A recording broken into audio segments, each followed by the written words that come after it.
para discutir os resultados, o significado da Assembleia Constituinte, por que ela foi convocada e, por fim, quais são os temas principais da Assembleia Constituinte, quais são as perspectivas da Assembleia Nacional Constituinte, eu tenho aqui comigo hoje 3 convidados da mais alta qualidade. Eu começo pela Miriam Lorena Henriques Vinhas, que é professora de Direito Constitucional e decana da Faculdade de Direito da Universidade Alberto Hurtado.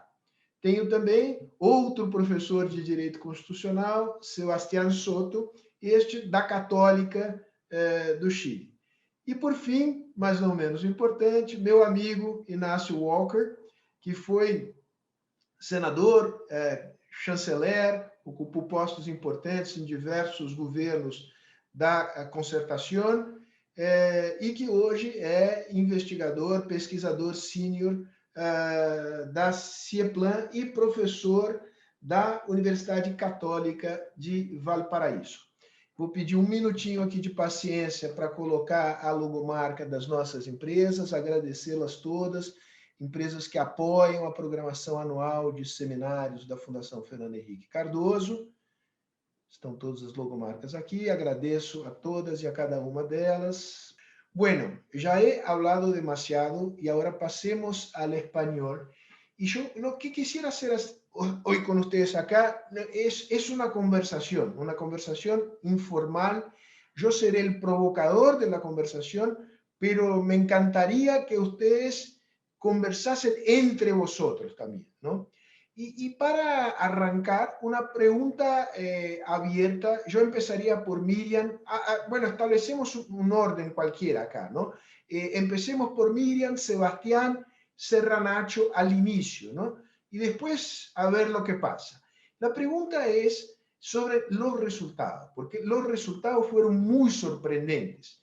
Los candidatos independientes, si uno suma las diversas listas de los candidatos independientes, a que yo sepa, son quizás la mayoría de la Asamblea Constituyente, o por lo menos representan una gran parte de la Asamblea Constituyente, o la Convención Constitucional, como llaman ustedes, ¿no? O sea, los partidos tradicionales de centro izquierda y centro derecha, y sobre todo los partidos de centro derecha, que apoyan al presidente Piñera, sufrieron una derrota histórica. Miriam, por favor, explíquenos qué pasó en Chile. Gracias, Sergio, y primero que todo, saludar y agradecer la invitación de la Fundación. Para mí es un gusto compartir con queridos amigos como Sebastián e Ignacio, y bueno, y también Sergio, por supuesto, que va a estar provocando la conversación. Yo quisiera quizá retroceder un poco antes de los resultados a mi visión de cómo fue que se gestó este proceso constituyente. Por cierto, hubo un proceso constituyente inconcluso previo con la presidenta Bachelet, que no alcanzó a tramitarse, pero sí se hicieron una serie de acciones como cabildos, como incluso la presentación de un proyecto nuevo, de nueva constitución. Pero bueno, en definitiva, nosotros podemos pensar que fruto de una gran crisis política y social, desde mi punto de vista, se generó un gran descontento que se manifestó, por supuesto, en las calles. Ustedes muy bien lo conocen, lo siguieron, que tuvo una salida institucional que fue justamente el Acuerdo por la Paz Social y la nueva Constitución. Eso más o menos nos sitúa en el mes de noviembre del año 2019. Porque la pandemia ha hecho que varias veces el itinerario constituyente se aplace, se demore, se traslade, y eso no es una cuestión menor porque también cruza la pandemia en gran parte los resultados, creo yo, del domingo, de estos días. Ya han pasado muy poquitos días, y yo creo que también es importante destacar que el plebiscito de octubre del año pasado ya da una alerta de cómo más o menos la ciudadanía fue percibiendo las cosas. Recordemos, para la audiencia, me imagino que están muy enterados, pero de todas maneras esto ha sido bien vertiginoso y profundo. En el plebiscito del año pasado ganó ampliamente el apruebo y también ganó muy ampliamente la Convención Constitucional, y la lectura de ambos resultados para muchos fue que la ciudadanía esperaba un cambio constitucional y también quería que la convención constitucional fuera una convención ciudadana, al menos así se leyó, yo creo que por gran parte de la ciudadanía. Y cuando dice ciudadana, lo más probable es que estaba mirando que esta fuera conformada por los distintos sectores de la sociedad, por los independientes, por las mujeres. Sepamos y recordemos que la Convención Constitucional requería de la paridad como uno de sus elementos centrales. Sobre el último momento, escaños reservados para pueblos originarios. Y bueno, eso se refleja hoy en los resultados. Comentarles que yo fui candidata convencional constituyente, lamentablemente no fui electa, y lo fui por justamente un grupo de los que actualmente representan gran parte de la Convención Constitucional, que son los independientes. Los resultados yo creo que nos sorprendieron a todos. Esto que estoy contando ha sido a grandes saltos, ¿no? Nos sorprendieron a todos porque las encuestas más osadas lo que decían era que, por supuesto, se iba a replicar una representación de las fuerzas políticas tradicionales y que los independientes iban a lograr un resultado, los más generosos de 7 independientes, los más conservadores de 3 independientes, en circunstancias que, según sacaba cuentas recién, son 48 los independientes que van a integrar la Convención Constitucional, y claramente los independientes que quedaron electos son muy diversos. Yo quiero hacer ese punto porque uno pudiera decir los independientes, pero realmente los independientes que han sido electos son diversos, porque un grupo de ellos es de la lista del pueblo, que es el resultado más mayoritario de 27 cupos. Otros son los independientes no neutrales, que es una agrupación de independientes de la que yo soy parte, yo diría de centro izquierda, pero la lista del pueblo claramente es una agrupación de izquierda, y creo que ahí podemos probablemente conversar varias cuestiones. Y luego hay una otra categoría que dice otros independientes. Probablemente esos otros independientes eran independientes dentro de pactos o de partidos políticos. La verdad que recién estamos como analizando los resultados y prácticamente ellos llegan a un poco menos del tercio. Y en ese sentido creo que una de las principales novedades de esta conformación, y yo creo que la sorpresa fundamental es la de la lista de los independientes en su diversidad. Y luego, bueno, lo que se tenía que cumplir, que es la paridad, que yo quisiera destacar, porque 78 de los integrantes son varones, 77 son mujeres, se produjeron los ajustes de la paridad, creo que las mujeres fueron bien competitivas en esta elección, de hecho la paridad de alguna manera se ajustó en contra de las mujeres y entonces fueron electos más varones.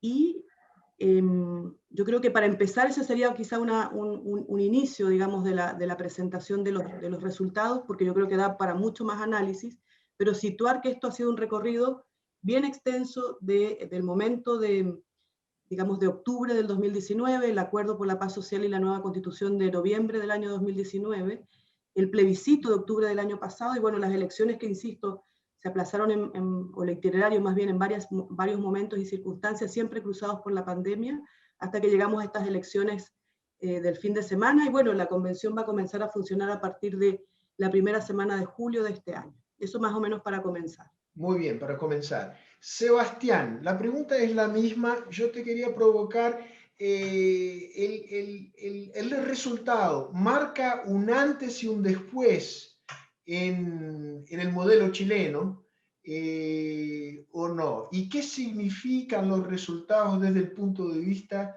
de la centro derecha chilena? Lo primero, también agradecer por esta invitación a ti, a la fundación del presidente Fernando Enrique Cardoso y por supuesto a todos los que hoy día nos escuchan. Para mí también es un honor poder compartir esta conversación con Miriam, con Ignacio y ciertamente también contigo. Yo a tu pregunta quisiera decir 4 cosas, centrándome después de la excelente introducción de Miriam en los resultados de la elección. Primero, es ciertamente una derrota para la centroderecha.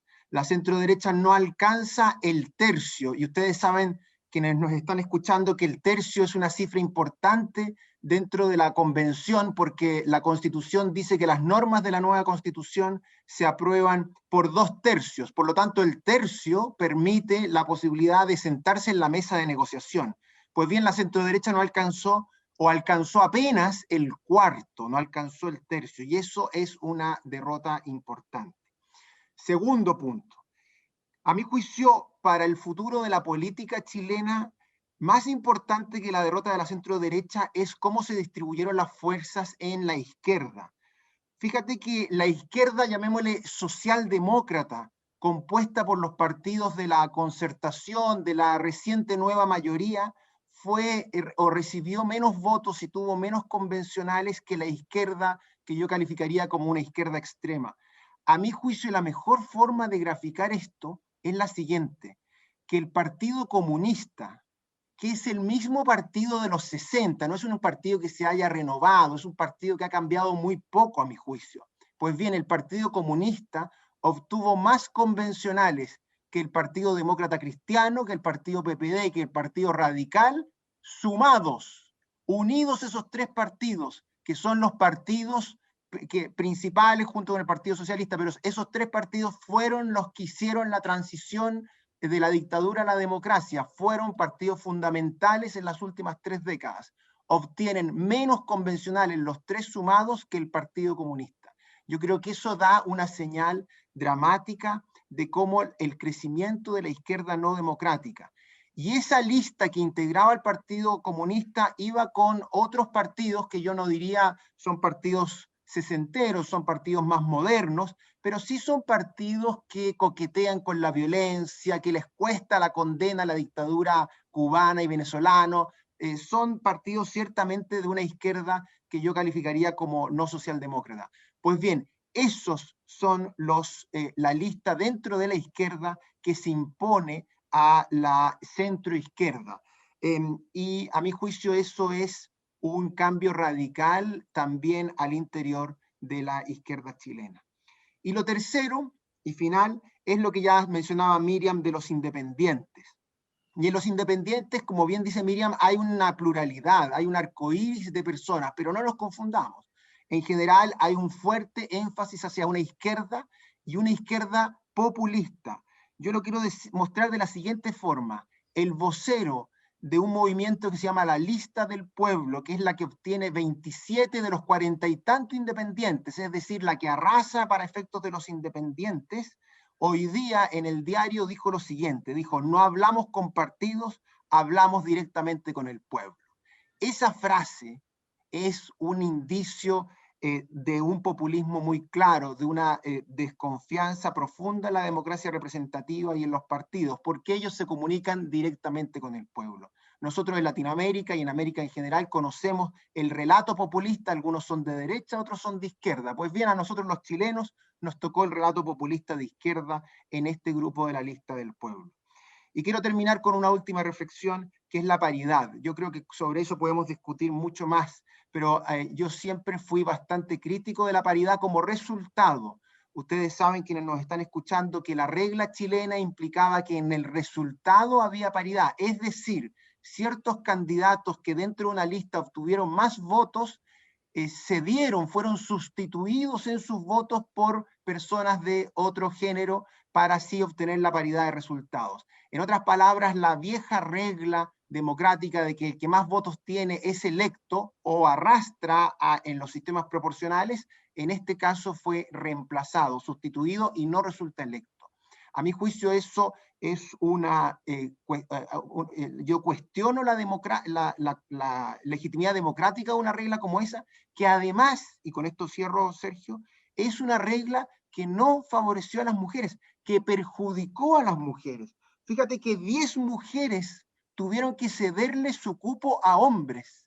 10 mujeres tuvieron que cederle su cupo a hombres. 10 mujeres que habían obtenido más votos tuvieron que cederle su cupo a hombres que habían obtenido menos votos para la paridad. A mi juicio, esa regla no solo nos sirve para fortalecer la presencia femenina en la convención, sino que además es una regla que en su definición es muy cuestionable. Muy bien, Sebastián. Ignacio, ¿en qué coincides y en qué no coincides con las opiniones de Sebastián en cuanto a una nueva izquierda pura y dura emergente y el riesgo que esto acarrea, el populismo de los independientes ¿Sebastián está exagerando en su análisis o no? ¿O es un retrato fiel de los problemas a los cuales está enfrentado ahora Chile? Yo me sumo a los agradecimientos por esta invitación. Bueno, con la Fundación Fernando Enrique Cardoso nos une una amistad de muchos años. Yo soy tucano por adopción, y un saludo muy especial, como a ti te consta, ¿no? Y un saludo muy especial al presidente Fernando Enrique Cardoso. Ya me inscribí para los 4 seminarios de homenaje al presidente Cardoso. Muy bien. Así que lo vamos a seguir muy de cerca. Bueno, y un saludo muy especial a Miriam, a Sebastián. Yo quiero decir a los auditores que nosotros 3 representamos distintas tendencias políticas, ¿no? De centro, derecha, izquierda. Y yo tengo una gran admiración por ambos y comparto casi todo lo que han dicho, salvo el comentario final. Tú estás en la extrema izquierda, me imagino, ¿no, Ignacio? Bueno, en el centro, como siempre, el centro de la centroizquierda. Bueno, pero salvo lo último que dijo Sebastián, porque yo creo que una cosa notable de este proceso, que en cuanto a proceso electoral fue impecable, cero falta, al igual que el plebiscito del 25 de octubre. Eso hay que destacarlo. La labor del servicio electoral, que es un órgano con autonomía constitucional, la afluencia de votantes, que no fue tanto, un 43%, frente al 51% que había votado el 25 de octubre en el plebiscito. Bueno, mi diferencia con Sebastián es que el tema paritario fue notable. O sea, una asamblea constituyente o convención constituyente con mitad hombres y mitad mujeres, es decir, paridad de resultados, a pesar de esa, entre comillas, distorsión que menciona Sebastián, creo que es un logro muy importante de la democracia chilena. El tema de la mujer, el tema de género, de equidad de género, la agenda emergente en derechos humanos, vamos a hablar más adelante, está en el centro del debate y por lo tanto yo creo que ese fue un muy buen resultado. Bueno, compartiendo lo grueso de Miriam y Sebastián, respondo a tu pregunta, también a modo de provocación, Sergio. Esta va a ser básicamente una convención de izquierda, lo quiero decir así con todas sus letras, ¿no? La fuerza política mayoritaria son los independientes, pero la inmensa mayoría de esos independientes son de izquierda, ¿no? Y de centro izquierda, y a veces más a la izquierda que el PC y el Frente Amplio, ¿no? Como sectores de la lista del pueblo, como ha dicho Sebastián, que tienen 27 escaños. Entonces, tenemos una convención básicamente de izquierda, incluidos los independientes, nula representación del centro, mi partido, la Democracia Cristiana, reducida a la mínima expresión. Ese es un casillero vacío, no hay centro prácticamente en esta convención, y una muy disminuida representación de la derecha, que es principalmente un castigo al presidente Piñera y al gobierno, ¿no? Cuya incompetencia explica muchas cosas. De hecho, aquí votaron 1 millón de personas menos que en el plebiscito del 25 de octubre. Algunos analistas dicen que mucha de esa gente es más bien potencialmente de centro derecha o derecha, ¿no? O sea, hay una crítica a la política tradicional, a los partidos tradicionales, pero también una crítica al presidente y al gobierno muy fuerte. Bueno, brevemente, tratando de matizar y haciendo algunas distinciones. Como aquí ha dicho Sebastián y Miriam, la primera fuerza política de esta convención son los independientes, con una postura muy antipartidos, militantemente antipartidos, y muy hacia la izquierda, ¿no? 48 escaños, el 31% de la convención son estos independientes, que tienen mucha diversidad, ¿no? Como decía muy bien Miriam, no es lo mismo la lista del pueblo con 27 escaños que la lista de los independientes no neutrales con 11 escaños, que también son algunos de ellos bastante antipartidos, pero en una lógica más institucional. No es lo mismo, o sea, hay mucha diversidad, pero independientes, antipartidos, más bien de izquierda, diversidad, esa es como la caracterización de esa primera fuerza política. Bueno, sin embargo, las listas de los partidos, Frente Amplio, Partido Comunista, Chile Vamos, que es la derecha, Unidad Constituyente, que es la exconcertación, aún tienen 90 escaños, el 58%. Como listas de partidos, porque al interior de esos partidos y esas listas hay muchos independientes, ¿no? Entonces siempre volvemos a los independientes. Bueno, los militantes de partidos son 51 de 155, un tercio, los militantes de partidos, pero las listas de partidos son 90, son el 58%. Eso en primer lugar. En segundo lugar, el Partido Comunista y el Frente Amplio es el bloque político de la izquierda dura. Yo prefiero hablar de la izquierda dura más que la izquierda extrema o la extrema izquierda. Ahí tengo un matiz con Sebastián. Pero es la izquierda dura, ¿no? Que tiene 28 escaños. El 18% de la convención es Partido Comunista más Frente Amplio, con un muy buen resultado en la elección de alcaldes. ¿Ah? Que a propósito, simultáneamente hubo elección de alcaldes, concejales, el municipio, y gobernadores. Ahí sí a mi partido, la Democracia Cristiana, le fue bastante bien. Primera fuerza política nacional en alcaldes, 54 alcaldes de 350. Segunda fuerza política nacional, la Democracia Cristiana, en concejales, y muy buen resultado en gobernadores. El desastre de la Democracia Cristiana fue en la convención, ¿no? Ni siquiera voy a decir cuántos elegimos porque me da vergüenza. Bueno, entonces, ahora, esto hay que decir también, para no mistificar, otro matiz con Sebastián, el número de escaños del Partido Comunista, 7, y del Frente Amplio, 16, es muy similar a la elección de diputados hace 3 años. El Partido Comunista sacó 8 diputados hace 3 años. Ahora sacó 7, ¿no? Y Revolución Democrática, Convergencia Social, Comunes, 16 escaños ahora, sacó 20 diputados hace 3 años, por lo tanto tampoco hay que magnificar. Pero la suma, lista del pueblo, Partido Comunista, Frente Amplio, el sector más de izquierda de la Unidad Constituyente, el Partido Socialista sacó 15 escaños. Muy bien, eso es izquierda, ¿no? Entonces vuelvo a afirmar que esta es una convención principalmente de izquierda, pero también de independientes. En tercer lugar, la centroizquierda, la Unidad Constituyente, la exconcertación, sacamos 25 escaños. 16%, un serio retroceso, ¿no? Y eso hay que decirlo también con todas sus letras, un gran retroceso de la Democracia Cristiana y el Partido por la Democracia, ¿no es cierto? Aunque, insisto, en gobernadores, alcaldes y concejales nos fue bastante bien. Ahora, ¿qué va a pasar con la primaria? Voy terminando, que viene ahora en julio, la primaria legal para las elecciones presidenciales. Ahí hay una gran, se decide hoy día, ¿no? Y el Partido Socialista va a ser un actor fundamental si se va a la primaria del Partido Comunista Frente Amplio o se queda en la primaria de la Unidad Constituyente centro-izquierda. Bueno, y finalmente la centro-derecha, el Chile Vamos, fue la gran derrotada, ¿no? En vez de 1/3, obtuvo 1/4, ¿no? Hubo mucha arrogancia también en los últimos meses porque muchos personeros de la derecha dijeron, con 1/3 vamos a vetar, vamos a bloquear, lo dijo Pablo Longueira públicamente en una entrevista, ¿no? Y eso fue castigado. O sea, la derecha va a tener que entrar a conversar, ¿no? Y a dialogar. Bueno, pero en fin, no tiene capacidad ni de veto ni de bloqueo, porque se requieren 2/3, ¿no es cierto?, para aprobar el texto de la Constitución. Eso a modo de introducción, Sergio. Muy bien, Ignacio. Antes de pasarnos al análisis de los temas y de las posibles alianzas al interior de la Convención Constitucional, yo quisiera subrayar el tema de la legitimidad del proceso, ¿no? Porque confieso que me preocupó un poco la intervención de Sebastián en cuanto a una contestación de las reglas del juego, ¿no?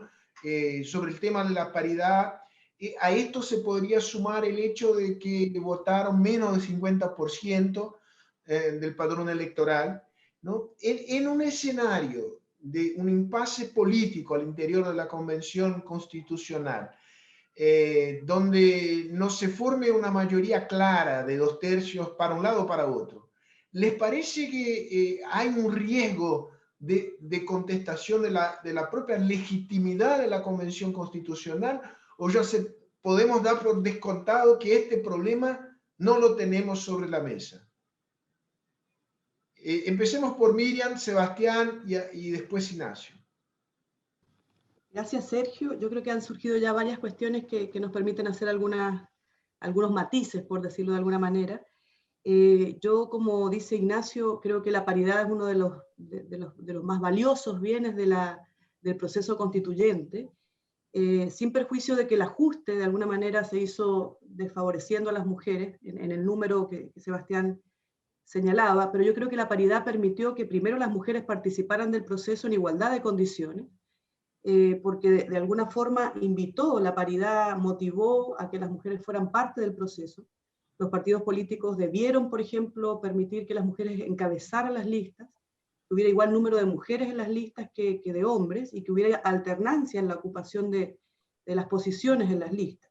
Luego los resultados nos permiten decir que tenemos por primera vez una convención paritaria en Chile y en el mundo, donde 77 son mujeres y 78 son hombres, así que yo valoraría muy positivamente la paridad. Yo creo que los que participamos del proceso sabíamos que esas eran las reglas del juego, que podía ajustarse para uno u otro género. Y yo sí que lo valoraría como algo muy, muy positivo, porque hoy están sentadas 77 mujeres en la Convención Constitucional, justamente porque hubo la posibilidad de tener esta regla de la paridad. Probablemente si no, sin hacer, digamos, ciencia ficción ni futurología, nada, pero solamente con las cuotas en el Congreso Nacional, las mujeres no alcanzan, no superan el 25% de la integración. Entonces, hoy tenemos la mitad porque justamente tenemos esta regla de la paridad. Lo otro que yo creo que, a diferencia de los independientes de la lista del pueblo, los otros independientes no lo sé, pero al menos los independientes no neutrales no son antipartidistas.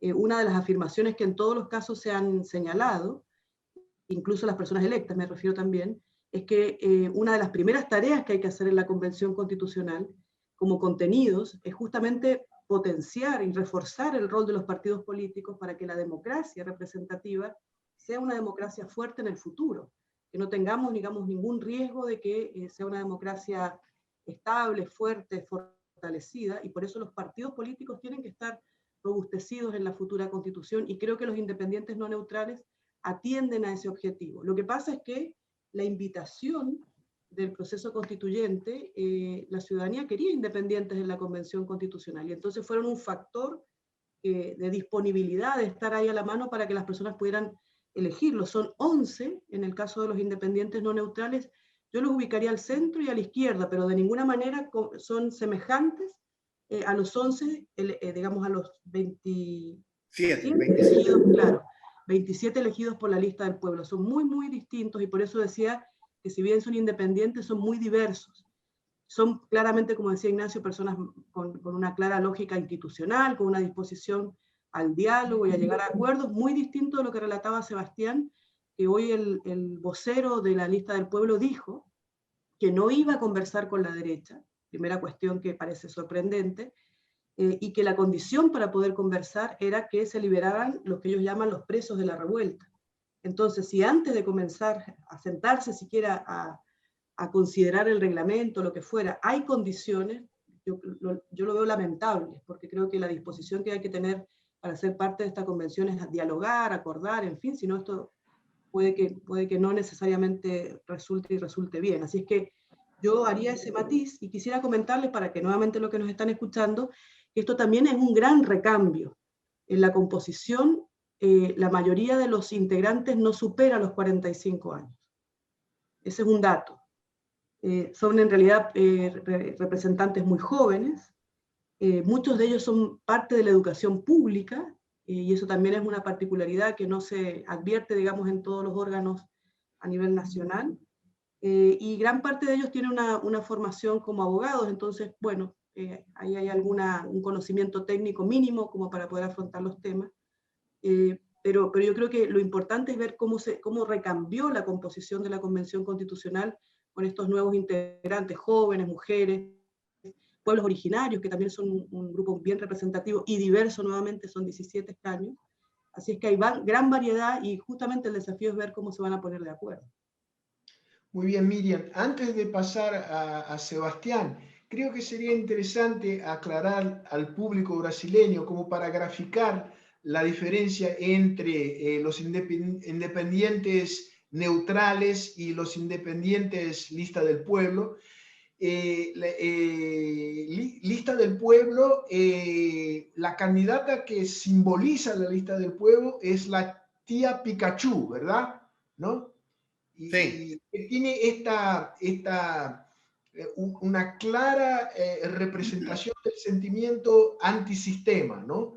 Y esto no es lo mismo en los independientes neutrales, que tienen una posición... No neutrales. No neutrales, perdón. No neutrales. Tienen una posición crítica en relación, por decirlo de alguna manera, al modelo vigente en Chile en los últimos 30 años, pero que son gente que tienen una mirada institucional en cuanto a la democracia, ¿no?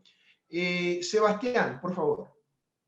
Sí, bueno, Sergio, yo estoy de acuerdo con ese planteamiento que haces tú. Obviamente, dentro del gran saco de independientes hay una gran variedad y pluralidad, como señalé y como también ha ratificado Ignacio y Miriam. El punto es que los independientes de la lista del pueblo, estos 27, al menos en estos días, porque hay que decirlo, la verdad es que nunca nadie antes lo había investigado mucho, porque nadie suponía que iban a obtener 27 escaños, pero en estos días ya han mostrado una especie de discurso sumamente radical, populista, de conexión directa con el pueblo y de cuestionamiento de cualquier acuerdo, sistema político que incluya a los partidos políticos. Así que yo en eso estoy de acuerdo, pero los más grandes son estos independientes de la lista del pueblo, como se les denomina. Yo también quisiera, a tu pregunta inicial, que yo la verdad es que no he querido plantear una duda de la legitimidad de la convención. Yo creo que hasta el momento, y yo pienso que va a mantenerse eso, el proceso goza de perfecta legitimidad. Mi cuestionamiento a la paridad es un cuestionamiento que aquí en Chile la verdad es que no se escucha mucho.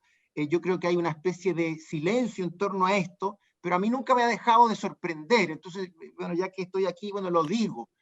Pero la verdad es que esta regla parece satisfacer a muchos, pese, y simplemente para poner un ejemplo, si es que también es importante verlos como ejemplo, un distrito vecino del distrito de Miriam, una mujer que obtuvo 6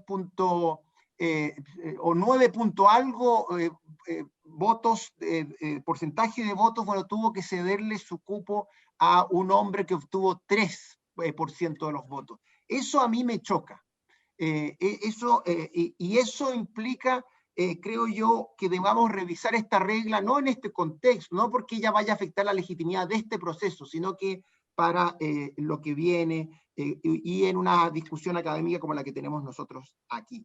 Ahora, sobre el ejercicio de la deliberación al interior de la convención y cómo éste puede afectar o no el resultado y su legitimidad.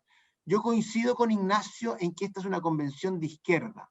Por lo tanto, la constitución que viene va a ser una constitución muy propia de la izquierda, lo que quiera que ello pueda significar y dentro del gran arco iris que sabemos tiene la izquierda. Pero hay que decir una cosa, si hay algo que el resultado del fin de semana nos muestra, es que una excusa, un argumento político que se utilizó en Chile en los últimos 30 años ya no existe. Durante 30 años la centroizquierda sostuvo que cuando ellos estaban en el poder no pudieron hacer lo que querían, no pudieron llevar adelante una cierta agenda porque había un veto de la centroderecha. Yo la verdad, que soy una persona de centro derecha, nunca he creído que ese es un argumento real, pero ese sí es un argumento bastante instalado en la política chilena. Pues bien, esta constitución no va a existir ninguna posibilidad de veto de un sector como es la centro derecha.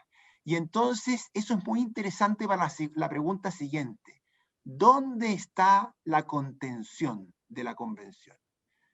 ¿En qué sector político está el sector que va a contener los sueños revolucionarios de parte de esta convención, que sabemos que están ahí presentes? Durante mucho tiempo, la contención del sistema político chileno ha estado en el centro y en la centro derecha. Hoy la centro derecha ya no tiene capacidad de contener. Pues bien, entonces yo me pregunto, y eso es una pregunta que es la que hoy día me parece más acuciante, ¿cuál va a ser el sector político que va a contener a la convención para que en esta nueva constitución no avancemos por caminos que sabemos son caminos hacia el despeñadero? Y pienso que tradicionalmente, y con esto termino, Sergio, en la política de la transición, la contención ha estado en el Partido Socialista, digámoslo, para ponerlo un poco superficialmente, pero en el Partido Socialista. Hoy día el Partido Socialista efectivamente tiene, como bien dijo Ignacio, 15 convencionales, pero el Partido Socialista tiene hacia su izquierda un enorme número de convencionales que yo creo va a ser difícil que la contención se radique ahí. Y pienso que en la historia de Chile muestra que cuando el Partido Socialista se radicaliza, Chile avanza por un camino equivocado. Por eso entonces yo creo que la pregunta de la contención es una pregunta muy importante al interior de la convención hoy. Muy bien. Bueno, cerremos este ciclo del debate de nuestra conversación. Creo que cubrimos una pregunta que nos hizo un compatriota de ustedes, el chileno brasileño Hernán Charmovich, que nos preguntó sobre la legitimidad del proceso, ¿no? Considerando el hecho de que hubo una abstención del 60% del padrón electoral. Creo que este tema está resuelto. Yo les propondría el siguiente guión derrotero. Tratemos ahora de los temas centrales y qué tipo de alianzas se pueden formar en torno a estos temas centrales. Y al final tratemos de qué manera el resultado y la dinámica política que se va a generar afectarán a los resultados de las elecciones presidenciales que tendrán lugar, si no me equivoco, en noviembre. Fin del año, ¿no? Noviembre. Noviembre, está bien. ¿Les parece bien? 2 etapas ahora, ¿no? Tratemos de los temas, Ignacio Walker, empezando por ti. Y tratemos de separar algunos temas, algunas categorías. Primer tema que yo les propondría es, en cuanto a la democracia representativa, ¿hay un consenso en torno a que la democracia representativa es el mejor sistema para Chile? Esto significa que se va a introducir cambios en el sistema actual, por ejemplo, candidaturas de independientes. A que yo sepa, esta es una innovación que se introdujo para la convención. Esto debe trasladarse a la Constitución, permitiendo que se torne un rasgo normal del sistema o no. Y en torno a este tema clave, la democracia representativa, ¿qué tipo de alianzas se pueden formar? ¿No? Porque me imagino que en cuanto a este tema, puede que me equivoque, Frente Amplio, Partido Comunista, centro izquierda y centro derecha, las discrepancias no son brutales, ¿o me equivoco? Un comentario, si me permites, para cerrar el tema de la legitimidad. No de esta elección, porque no hay duda que es muy legítima, desde el Partido Republicano en la extrema derecha, que es parecido a Jair Bolsonaro, hasta la Lista del Pueblo, que está a la izquierda del PC y el Frente Amplio. Hay acuerdo en que esto es muy legítimo, aunque haya participado el 43% de la gente. Pero la legitimidad tiene otra connotación, Sergio, muy brevemente. Porque en el centro de todo este proceso que condujo a esta elección, al plebiscito de octubre, a esta elección de la Asamblea Constituyente, estuvo el tema de la legitimidad. En 2 palabras, la Constitución del 80, cuando fue aprobada por Pinochet en la dictadura ese mismo año, la doctrina nuestra de la oposición a Pinochet en los años 80 fue que era ilegítima en su origen y antidemocrática en su contenido. Por lo tanto, no tenía legitimidad. Eso cambió el 5 de octubre del 88 en el plebiscito del sí y el no, porque cuando participamos en el sí y el no, en el plebiscito, le reconocimos una legitimidad formal a la Constitución del 80, que la hemos reformado 50 veces en los últimos 30 años. Pero con ser una legitimidad formal, sin duda, no fue una legitimidad suficiente, ¿no? Entonces, eso estalló el 18 de octubre del 2019, ¿no? Y el acuerdo por la nueva Constitución y la paz social y la nueva Constitución. Entonces, el tema de la legitimidad ha estado en el centro, ¿no es cierto?, de todo este proceso. Bueno, en torno a tu pregunta, hay un cuestionamiento de la democracia representativa. Miriam, un matiz contigo. Yo escuché ayer, con preocupación, la entrevista en Emol TV de Benito Baranda, que es el líder tal vez más indiscutido de la lista Independientes No Neutrales, por quien siento no solo respeto, sino que afecto y aprecio, lo conozco hace tantos años, y que criticó fuertemente a los partidos políticos y a la política. Me llamó mucho la atención. Y a la democracia representativa, en favor de una democracia participativa. Escuché una entrevista entera de él que me dejó preocupado. Entonces, la democracia representativa, como la hemos conocido, que suena como a política tradicional, pero que es el Estado de Derecho, la separación de poderes públicos, todo lo que sabemos, no es un tema muy pacífico. Y eso, a mi juicio, es un tema preocupante. Entonces, los temas, dices tú, Sergio, doy algunos titulares solamente, ¿no? Por ejemplo, la Constitución va a adoptar una definición que yo creo que va a ser de gran acuerdo, por lo menos en la actual oposición y a lo mejor en algunos sectores de la centro-derecha. El concepto de Estado social y democrático de derecho, como en la Constitución de Alemania del 49, ¿no es cierto?, y de España del año 78. Ese concepto va a estar ahí en el centro de la definición. Un Estado más fuerte, más gravitante en materia de provisión y financiamiento de bienes públicos, incluidos los derechos sociales, ¿no? Con alguna fórmula mixta, porque siempre va a haber en Chile, un país de $25.000 per cápita, un sistema de provisión y financiamiento mixto, público y privado, de ciertos bienes públicos fundamentales. Bueno, perfeccionar el estatuto jurídico de los derechos humanos, sobre todo en materia de derechos sociales, y hacerse cargo de los temas emergentes de la agenda de derechos humanos, principalmente 3 temas: género, medio ambiente y pueblos originarios, ¿no? Yo creo que ahí va a haber definiciones que van a concitar un gran apoyo. Reconocimiento constitucional a los pueblos originarios, eventualmente participación en el Parlamento, el tema del agua, que es un tema emblemático de todo esto. El agua como bien nacional de uso público va a estar en la Constitución, eso lo doy por descartado, y está muy bien que así sea. Bueno, y va a haber una discusión también, Sergio, sobre el sistema de gobierno. Con esto termino. Presidencialismo, parlamentarismo. Ustedes hicieron esa consulta el año 88, ¿no? Como decía Steve Levitsky el otro día en un Zoom, todos los cientistas políticos brasileños estaban con el parlamentarismo y el pueblo estaba con el presidencialismo. Así es.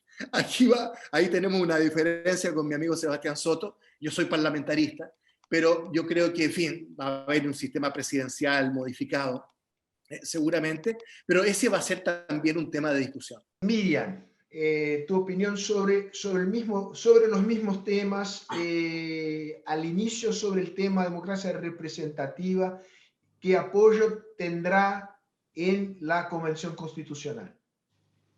Sí, yo coincido en gran medida con Ignacio de que el tema del modelo de Estado o el rol del Estado parecía ser probablemente el nudo constitucional, el más disputado de la futura Constitución, pero creo que justamente la composición actual hará que un acuerdo relativamente rápido, por las mayorías que acabamos de describir, sea en torno a un Estado social y democrático de derecho, con una cláusula como la que comentaba Ignacio. Otro de los nudos que estaba presente en la discusión era cuál iba a ser el estatus o el estatuto de los derechos sociales. Probablemente los derechos sociales, con nuevamente esta composición, tengan más espacio para ser consagrados como tales, no como meras expectativas o aspiraciones sociales, sino como derechos sociales garantizados.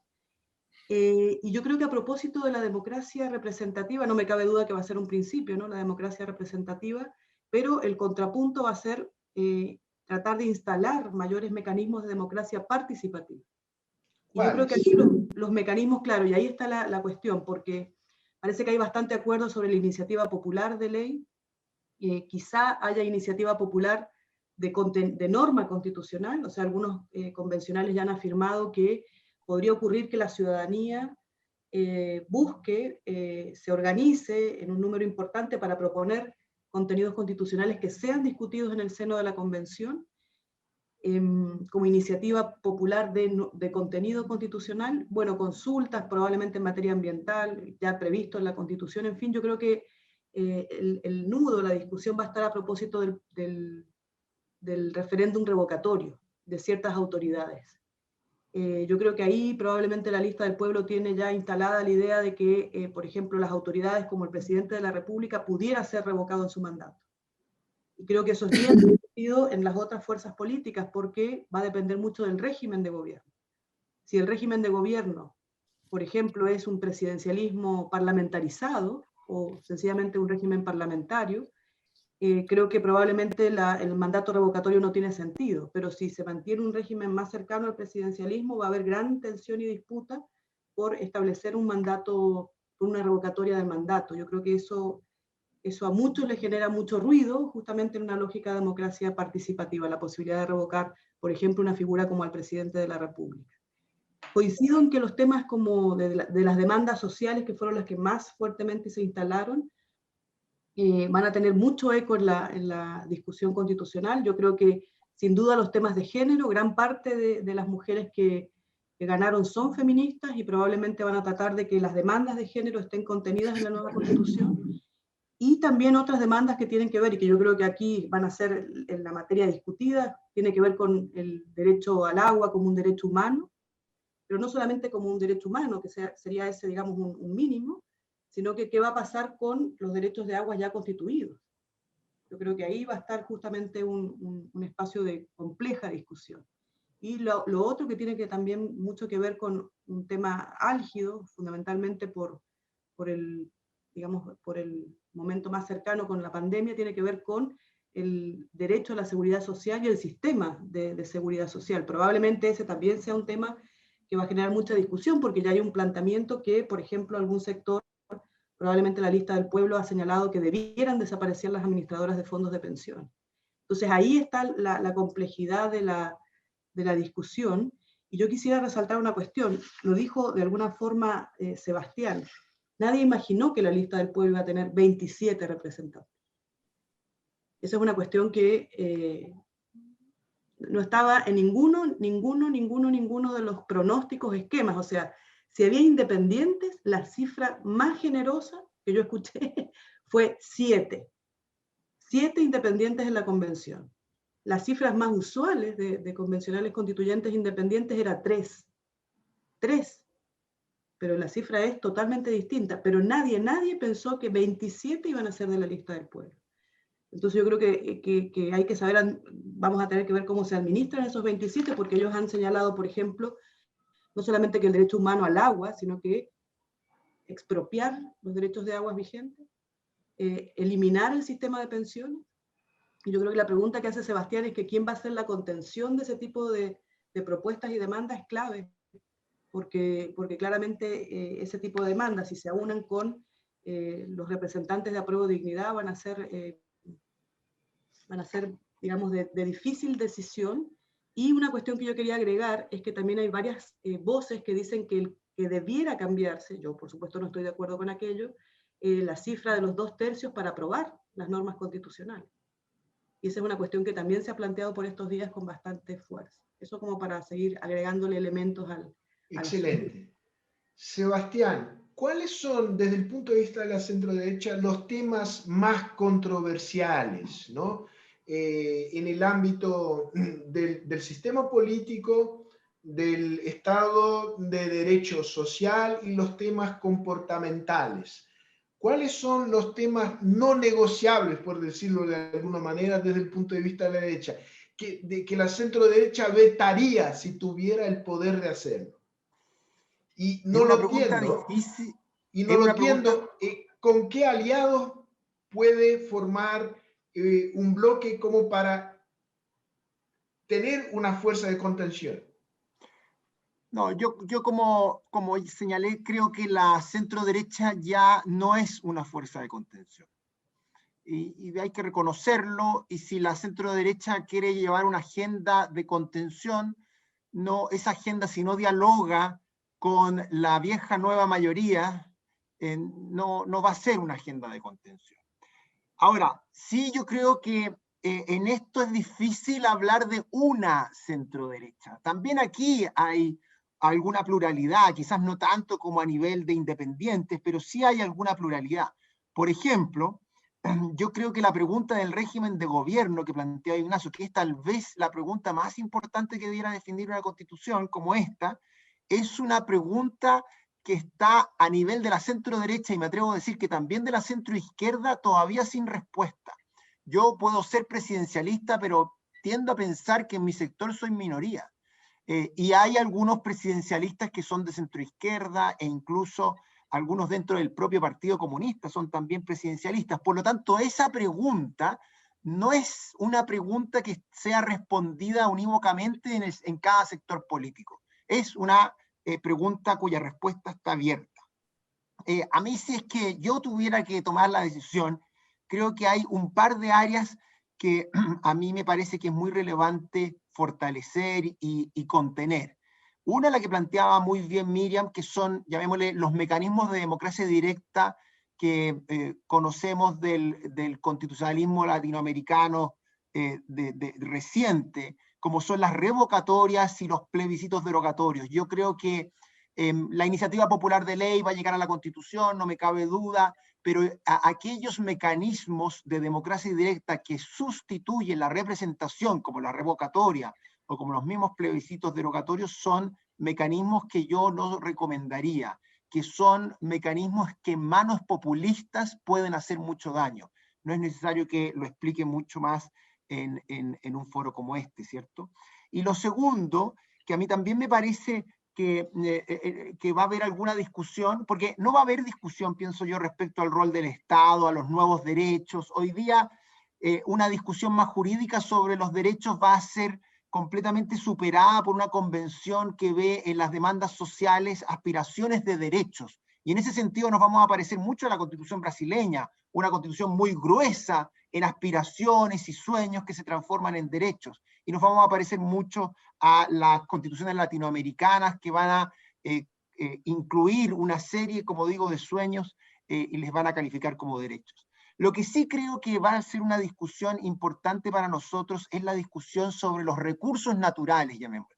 Ignacio y Miriam ya hablaron de agua, Miriam habló de las pensiones, pero yo también creo que debemos que hablar de minería, de telecomunicaciones y de otra serie de mercados que hoy día en Chile son tienen una inversión privada muy alta y son muy sensibles a las reglas del juego, es decir, la inversión en esos mercados puede desaparecer de un momento a otro. Y de un año a otro los capitales que están invertidos en Chile pueden abandonarlo. Y en esa medida una regla constitucional incorrecta, una regla constitucional que no valore esta inversión, va a ser una regla que va a expulsar a los capitales invertidos y estoy seguro va a ser una regla que afectaría severamente la capacidad de progreso que ha tenido Chile en los últimos 30 años.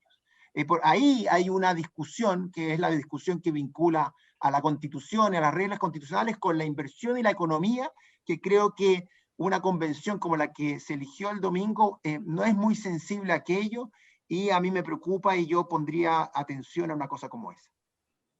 Muy bien. Ignacio, tratemos de ser un poco más específicos. Tomemos las cosas, por decir, lo que sería una agenda más radical de cambio y quisiera chequear contigo cuáles son las probabilidades que prevalezca en la Convención Constitucional.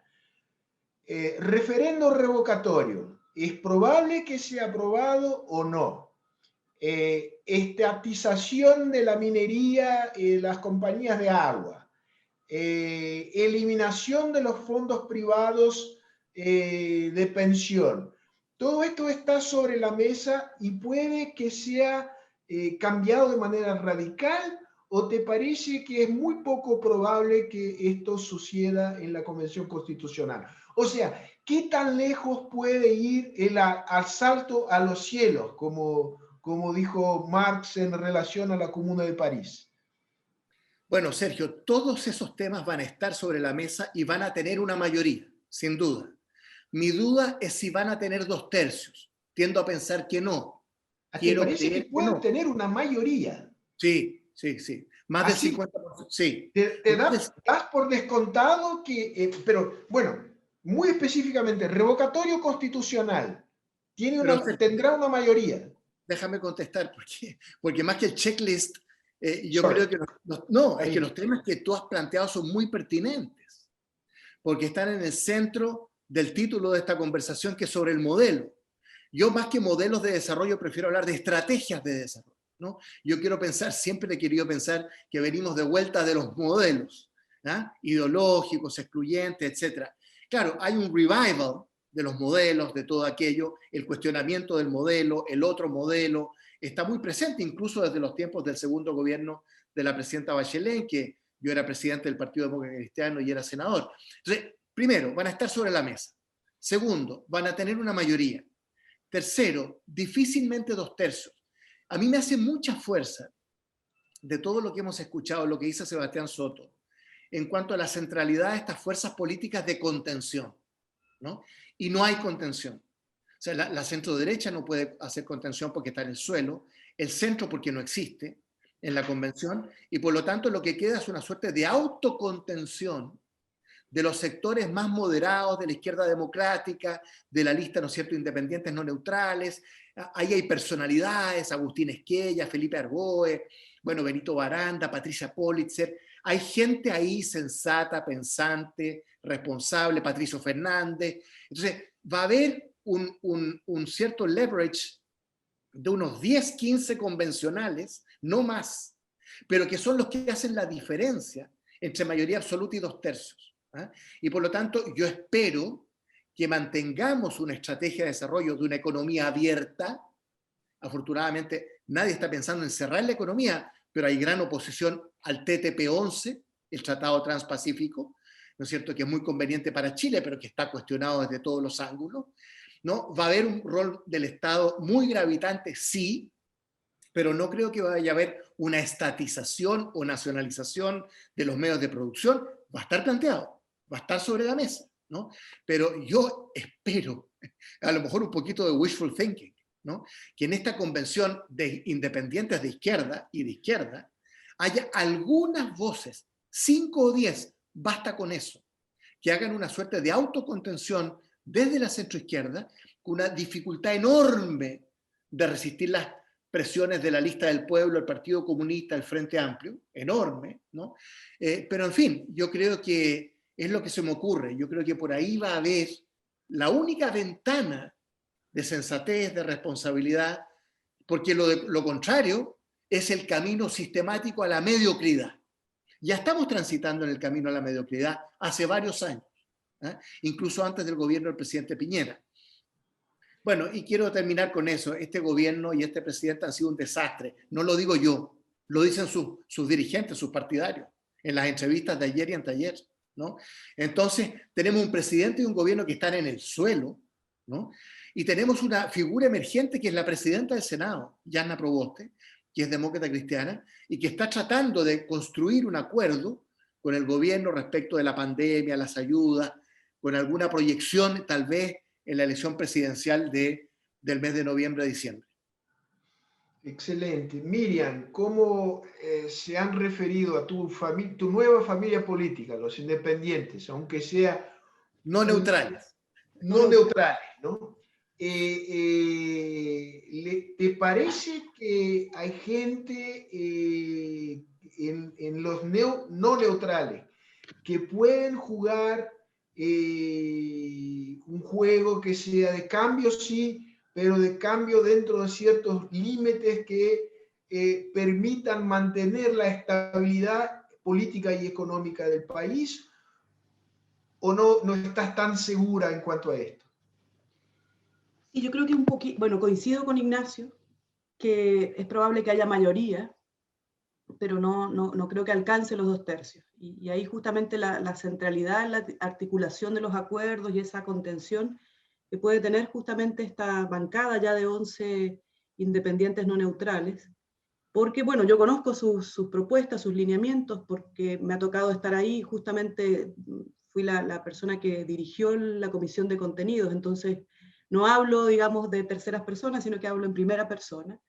Y, por ejemplo, el régimen que está planteado no es el semipresidencialismo, sino que es el régimen presidencialista con algunos elementos propios del régimen parlamentario.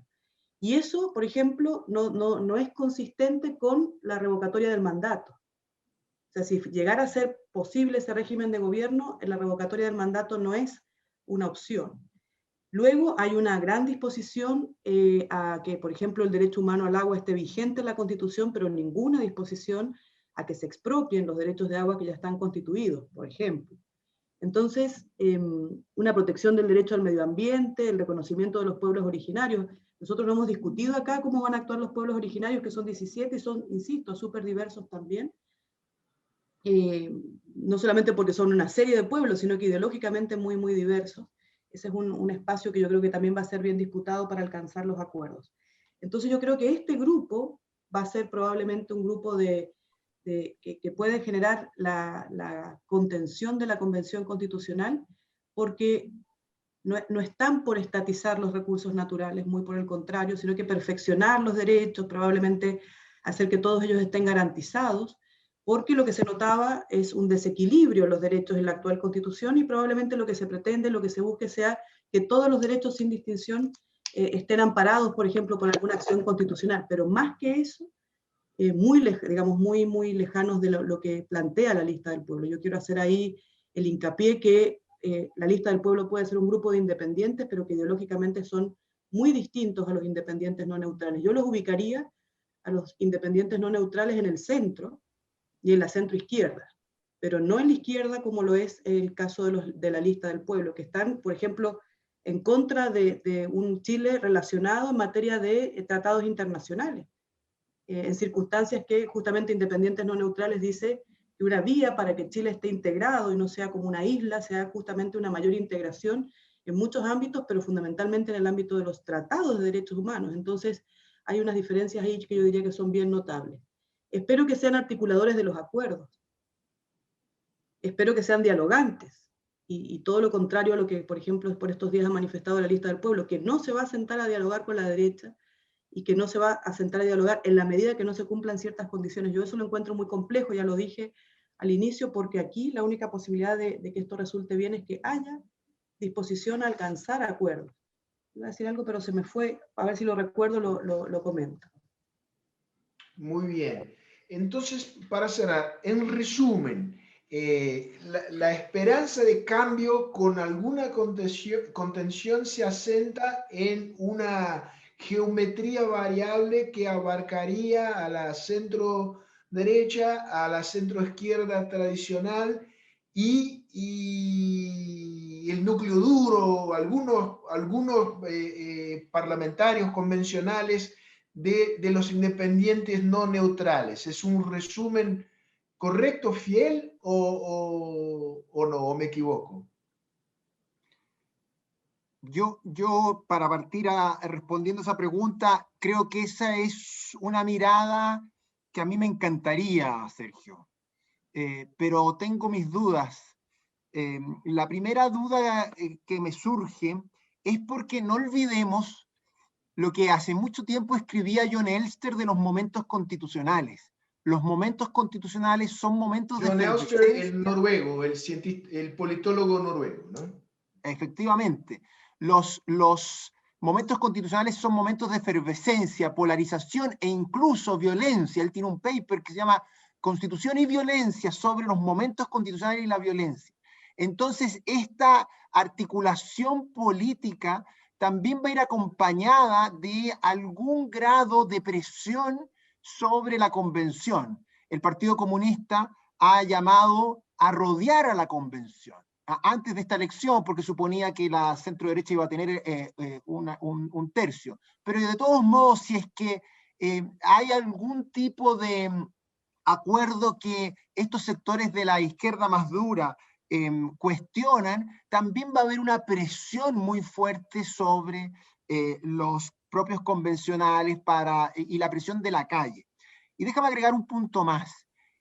En los partidos tradicionales, y aquí estoy hablando por todos, no solo por los partidos de centro derecha, sino que también de centro izquierda y de izquierda, que están en la convención, sus representantes no son los clásicos líderes políticos con un ideario que ha estado en política mucho tiempo. Muchos de ellos son lo que nosotros aquí denominamos la farandopolítica, es decir, personas que están ahí porque estuvieron antes en matinales, es decir, no tienen algunos, no quiero decir muchos, pero algunos no tienen una gran convicción ideológica, no tienen tampoco una cultura política de negociación, sino que son personas que, porque estuvieron en la televisión, porque estuvieron en los matinales, obtuvieron muchos votos.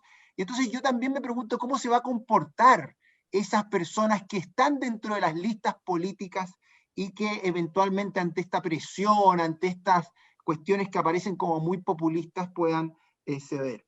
Yo solo quiero terminar, Sergio, diciendo que hay una cosa que yo lamento, y más hoy día, y es que Miriam no haya sido electa. O sea, Sí. si es que Miriam hubiera sido electa, todo lo que hubiéramos estado conversando podría hacerse carne, pero esa buena perspectiva que nos plantea Miriam, yo a veces dudo y soy escéptico de ella. ¿Por qué? Porque veo que no hay liderazgos como el que hubiera tenido Miriam al interior de la convención. Pero en fin, ojalá esté equivocado y ojalá el camino sea un camino de moderación, de acuerdos y de un sistema político que se asienta y no uno que explota por los aires.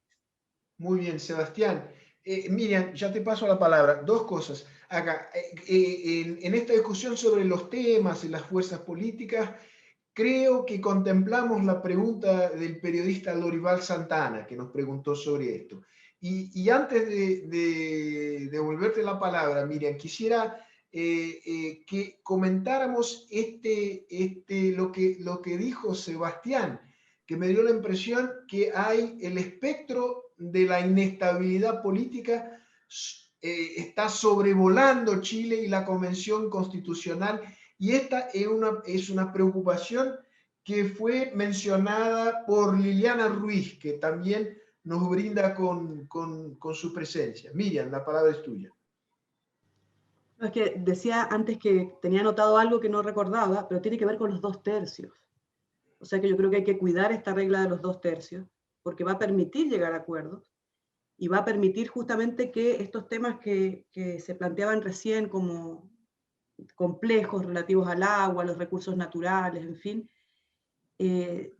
puedan aunar todas las fuerzas políticas y no sea una imposición de las fuerzas políticas que ya estamos como describiendo por simple mayoría, mayoría absoluta, en fin, 3/5.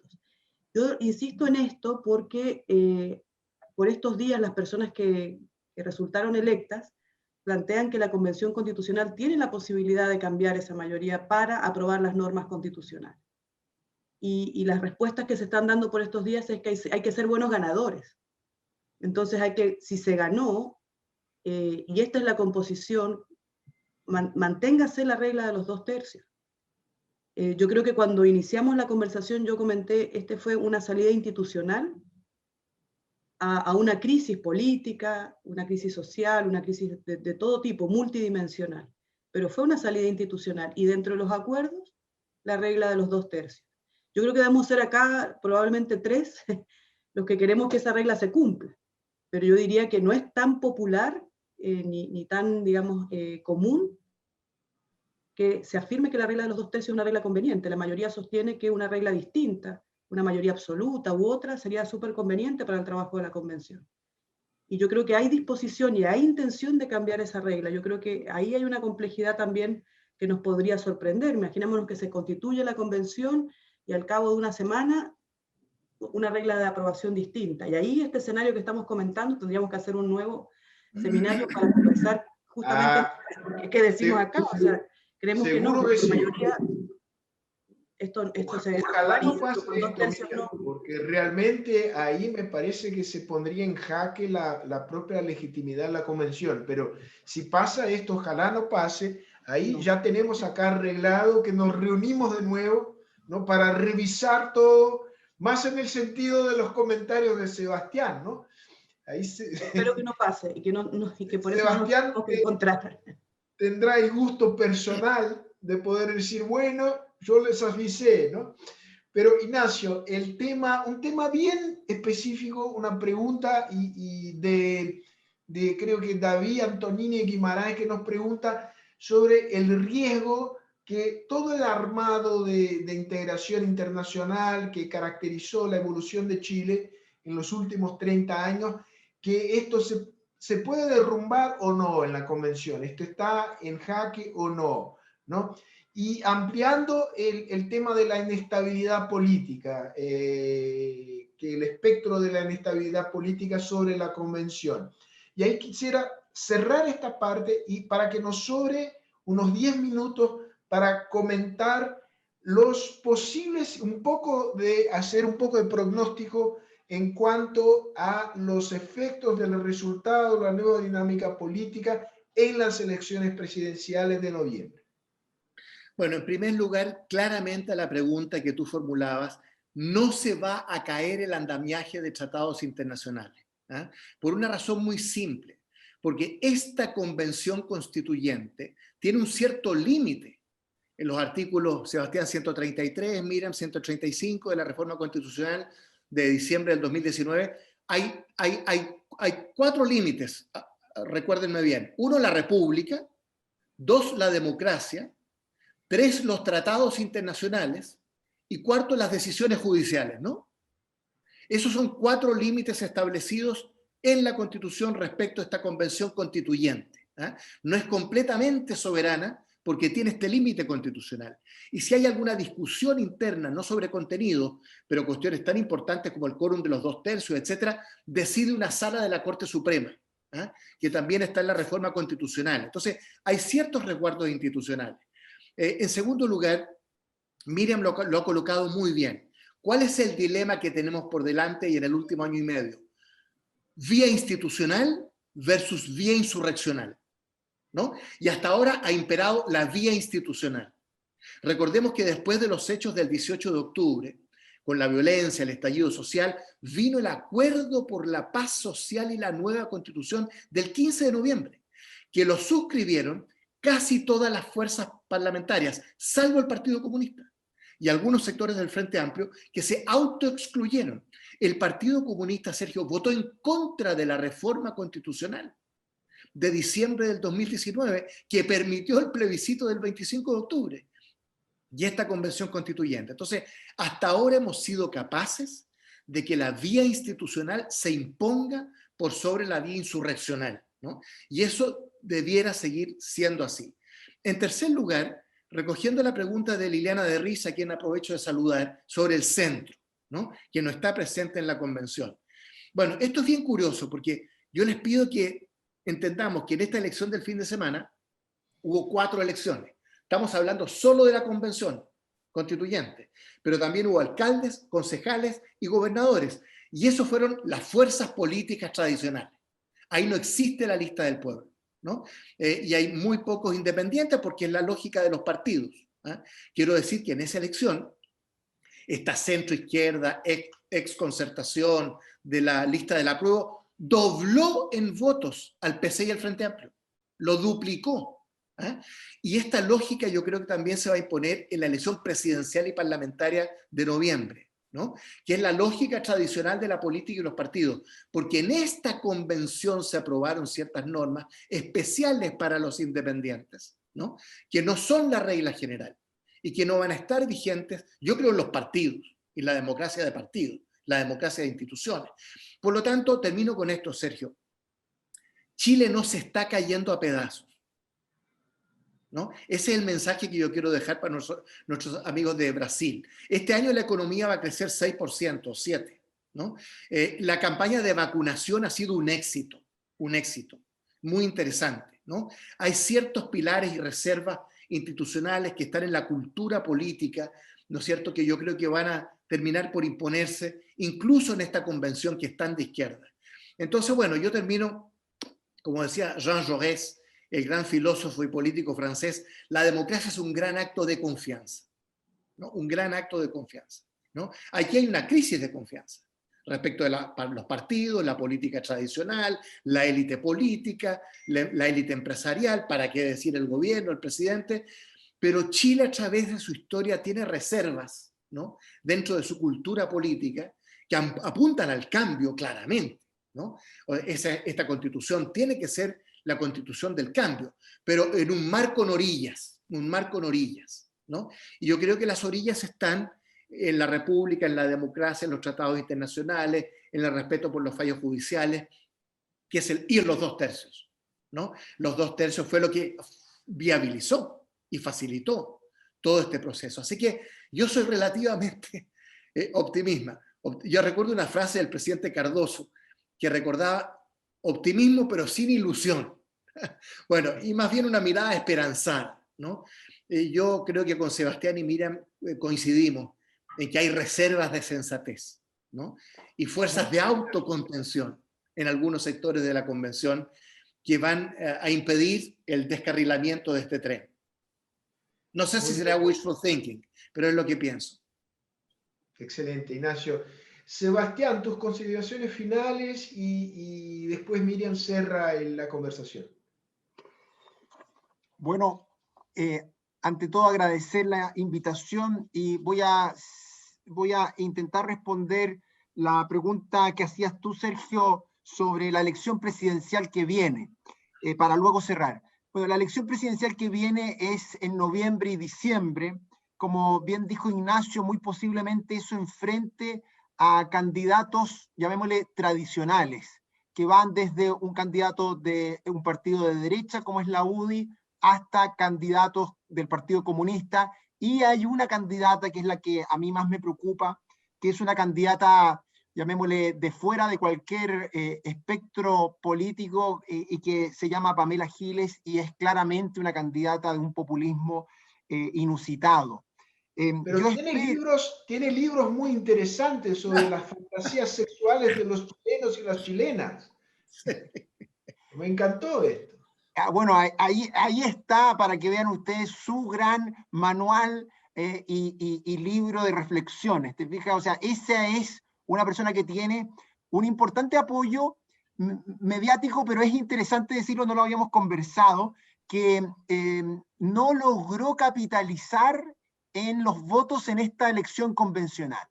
Y eso lo sabemos, pero es interesante que pese a su apoyo mediático, pese a su habilidad para estar en los medios y pese a su apoyo en las encuestas, en la votación del fin de semana, quienes aparecían más cercanos a ella, su propia pareja, no alcanzó ni el 10%, llegó quinto en una elección de gobernador regional. Entonces, ahí hay una esperanza. Pero lo que sí sabemos es que la elección presidencial va a ser tremendamente relevante. Yo siempre digo lo siguiente, los procesos constituyentes revolucionarios de Latinoamérica, llamémosle Venezuela, Ecuador y Bolivia, no solo condujeron a sus países a momentos de crisis por las constituciones, sino que porque líderes populistas ocuparon esas nuevas constituciones como vehículos de radicalismo. Es decir, una constitución venezolana con todo lo que tiene, pero administrada por una política de centro derecha o de centro izquierda no populista como la de Hugo Chávez, yo creo que es una constitución que sobrevive y que pasa los test democráticos de cualquier país. El problema de las constituciones latinoamericanas chavistas fue que fueron luego manipuladas por líderes populistas como Hugo Chávez, Evo Morales o Rafael Correa. Esa es mi tesis. Pues bien, la constitución chilena puede ser el día de mañana una constitución de izquierda. La constitución chilena el día de mañana puede ser una constitución que raye en lo, llamémosle, revolucionario populista. Pero si es administrada por una política, por un líder político tradicional, no populista, creo que hay esperanza. Creo que podemos sostener el país como ustedes y yo lo conocemos. Y entonces por eso la elección presidencial, esta y la que viene, es tan relevante. Y hay nubarrones, hay un candidato del Partido Comunista que es muy popular, y como yo digo, el Partido Comunista sigue atado al comunismo de los 60, no es el comunismo chino, capitalista, no, por favor, es un comunista, es un partido comunista sumamente duro en sus posiciones de izquierda, al menos en mi posición. Entonces, por eso es tan relevante la elección presidencial esta que viene y la siguiente, y por eso yo esperaría que vuelva la tendencia a los líderes de partidos políticos tradicionales como son, ya sea en la izquierda, ya sea en la derecha, aquellos que triunfen en la próxima elección. Quiero terminar diciendo que esta es una carrera larga, estamos solo en las primeras etapas. Lo que ocurrió el fin de semana es una derrota para la centro derecha y también creo que es una derrota para la centro izquierda o la izquierda socialdemócrata. Y es un triunfo para la izquierda dura, llamémosle. Pero es solo una etapa de lo que viene. Y lo que viene es muy importante para continuar con la senda del progreso que nuestro país ha tenido en las últimas décadas. Y por eso entonces yo espero poder volver a esta fundación, volver a conversar en un tiempo más para saber cómo va esa carrera que, como digo, es de largo aliento. Muchas gracias. Mil gracias, Sebastián. Miriam, cabe a ti cerrar la discusión. De ninguna manera cerrarla, ¿no? La discusión siempre tiene que estar abierta. Concluir. Por hoy. Eso, quizá concluirla. Por ahora, como diría el comandante. Por ahora, porque yo creo que esto va a ser una serie de varias temporadas, probablemente. Yo coincido en que las elecciones parlamentarias y presidencial son muy relevantes y que van a tener unas lógicas bien distintas de lo que ha ocurrido con la Convención Constitucional. Hay, por supuesto, señales que hay que poder leer para tener una conexión con la ciudadanía que ha manifestado cosas muy importantes en esta elección.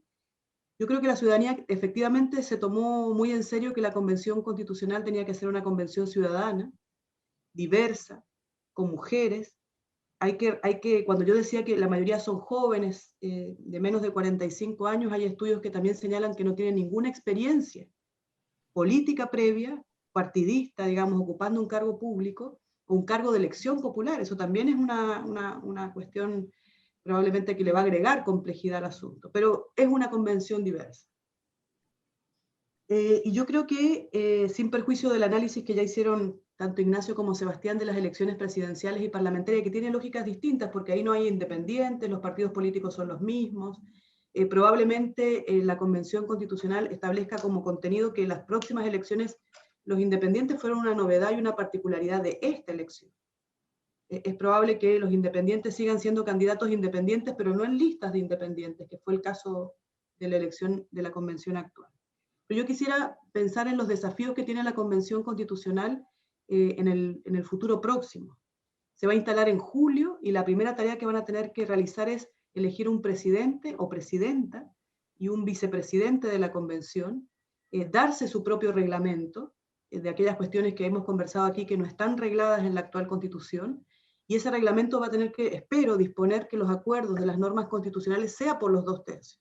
Espero, ahí va a haber un momento importante de poder sobrellevar. Luego la participación es otra de las cuestiones que la Convención Constitucional va a tener que saber administrar muy bien, porque de lo contrario la ciudadanía se puede desafectar de este proceso y cobrar esa desafección en el plebiscito de salida donde el voto es obligatorio. Esto que estamos conversando hoy de una baja participación en la elección de los representantes puede luego contrastar muy fuertemente con el plebiscito de salida, donde el voto puede ser, no es que pueda ser, es obligatorio.